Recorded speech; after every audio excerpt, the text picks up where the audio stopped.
Your parenthood journey begins here. शुभारंभ एक नई पीढ़ी का। भोजपुर जिले के शाहपुर ब्लॉक में बिलौटी गांव के भरत भूषण तिवारी की जिस तरह से प्रशासन द्वारा हत्या कर दी गई है, उसके संदर्भ में पिछले 7 दिनों से जनसुराज पार्टी लगातार आपके सामने आ रही है। आज हमने बिहार के मुख्य सचिव से एक मुलाकात की, जिसमें हमारे यहाँ से 7 मेंबर डेलीगेशन उनसे मिला। इस डेलीगेशन में हमारे साथ पूर्व पार्षद रामबली चंद्रवंशी जी, पूर्व विधायक किशोर कुमार मुन्ना जी, हमारे पार्टी के मुख्य महामंत्री सुभाष कुशवाहा जी, हमारे पार्टी के सीनियर नेतागण जिनमें से पद्मा ओझा जी हैं, जितेंद्र मिश्रा जी हैं और नरेंद्र मंडल जी हैं। ये 7 सदस्यीय टीम आज मुख्य सचिव से मिली और उन्हें इस पूरी घटना की फर्स्ट हैंड रिपोर्टिंग दी, जो हमने हमारे लीडर्स ने वहाँ जाकर देखा और उन्हें साफ साफ बताया कि ये कोई भी एनकाउंटर नहीं था, ये हत्या थी, जिसे एक ऐसे व्यक्ति के लिए किया गया जो पिछले कई सालों से वहाँ समाज के लिए काम कर रहे थे और उन्हें प्रशासन ने भी कई बार इसके लिए अवार्ड भी दिया था। ऐसे व्यक्ति की सरेआम हत्या करना एक ऐसा गुनाह है जिसके लिए अपराधियों को सज़ा और कड़ी से कड़ी सज़ा मिलनी चाहिए। इस ज्ञापन में जो मांगे हमने रखी उनसे, वो मैं आपको पढ़कर सुना देता हूँ। जो मांगे लिखी कही गई हैं, सरकार इस घटना को एनकाउंटर बताना बंद करे और स्वीकार करे कि यह प्रशासन के द्वारा की गई हत्या है। दूसरा, भोजपुर पुलिस अधीक्षक एवं पुलिस उपाधीक्षक सहित वो सारे अधिकारी जो हत्या के वारदात में संलिप्त थे, सबको अविलंब निलंबित किया जाए ताकि जांच प्रक्रिया निष्पक्ष एवं पारदर्शी हो सके। तीसरा, इस मामले की निष्पक्ष न्यायिक जांच उच्च न्यायालय के वर्तमान न्यायाधीश की अध्यक्षता में करवाया जाए। चौथा, जांच आयोग के विचारार्थ विषय यानी टर्म्स ऑफ रेफरेंस में इस हत्या में गृह मंत्रालय और STF मुख्यालय की भूमिका को भी शामिल अवश्य किया जाए। पाँचवां, विचारार्थ विषय यानी टर्म्स ऑफ रेफरेंस के अंतर्गत जांच आयोग अपनी रिपोर्ट 3 सप्ताह के अंदर दे और दोषियों के ऊपर त्वरित कार्रवाई के बाद कठोर सज़ा सुनिश्चित की जाए। छठा, फर्जी एनकाउंटर एवं एक सुनियोजित साजिश के तहत हुई इस हत्या के मामले पर परिवार के बयान पर मुकदमा दर्ज कराया जाए। सातवां और अंतिम, मृतक के परिवार को फर्जी एनकाउंटर के नाम पर जो हत्या की गई है, उसके मुआवजे के रूप में 1 करोड़ रुपए एवं परिवार के एक सदस्य को सरकारी नौकरी दी जाए। आप ध्यान देंगे कि इनमें से कई चीज़ें सरकार ने की हैं और ये बात भी सामने आई और हमने इसके बारे में बताया कि जो कुछ सरकार ने किया है वो एक तरह से नी जर्क ऑपरेशन लगता है। बिना सोचे समझे ये एक्शन लिया गया है।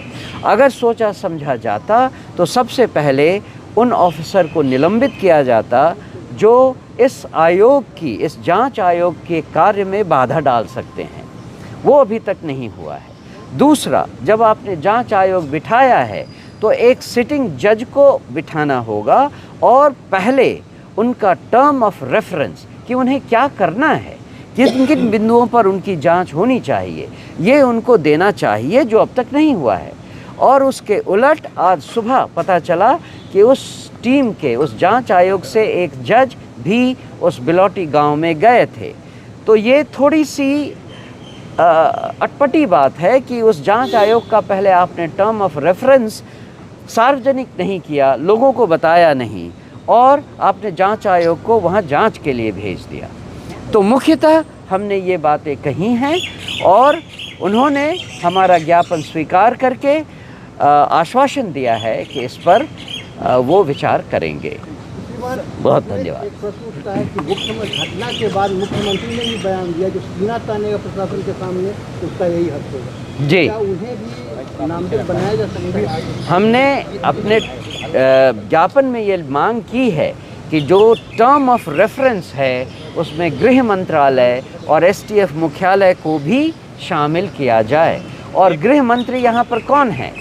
जो गृह मंत्री हैं उनका मंत्रालय और गृह मंत्री खुद भी इस जांच आयोग में शामिल किए जाएं, ये हमारे ज्ञापन में लिखा हुआ है। सर जो मांगे आपने मुख्य सचिव के सामने रखी है, क्या फिर आगे जन स्वराज उस मांगों की समीक्षा करेगा कि वो मांगे पूरी हुई है या नहीं, या फिर बाकी सब की तरह जन स्वराज चुप बैठ जाएगा? जैसा कल प्रशांत जी ने कहा कि 15 दिनों तक अगर हमने देखा कि सरकार ने कोई इफ़ेक्टिव कदम नहीं उठाया है तो हम मुख्यमंत्री से खुद मिलकर उनसे बातचीत करने के लिए आएंगे और अगर हमें रोका गया तो हम मुख्यमंत्री के घर का घेराव भी करने से नहीं चूकेंगे। उसमें प्रशांत किशोर भी रहेंगे?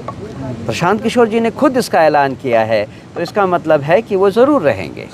जो न्यायिक जांच भी बैठाई गई है, कल एक बिंदु छूट गया है भाई। जो न्यायिक जांच कल प्रशांत जी गए थे तिलौटी गांव और उन्होंने कहा है कि भाई न्यायिक जांच हो और उसका दायरा गृह मंत्रालय और पुलिस मुख्यालय होना चाहिए। कोई भी जांच आयोग बैठता है, जांच आयोग बैठने के साथ ही टर्म्स ऑफ रेफरेंस उसमें तय हो जाता है। लेकिन ये पहला जांच आयोग है जिसमें टर्म्स ऑफ रेफरेंस आम लोगों को कोई मालूम नहीं है। उसमें स्पष्ट रहता है लिखा हुआ उसका उद्देश्य क्या है।